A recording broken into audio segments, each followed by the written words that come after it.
អ្នកធ្លាប់ឃើញព្រះអាទិត្យឈប់រះដែរឬទេព្រះអាទិត្យតែងធ្វើតួនាទីរបស់ខ្លួនជានិច្ចទោះមានអ្នករងចាំឬក៏គ្មានអ្នករងចាំក៏ដោយក៏ព្រះអាទិត្យនៅតែរះបំភ្លឺផែនដី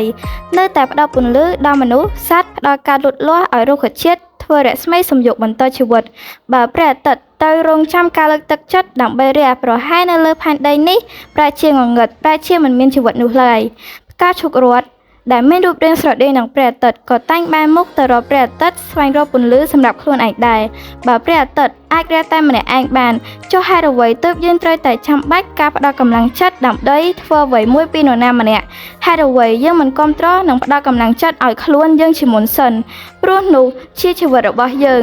ក៏អាចរៀនដូចជាព្រះអាទិត្យដែលតែងតែលិចដើម្បីរះមុខវិញជានិច្ចតាមទូនាទីរបស់ខ្លួន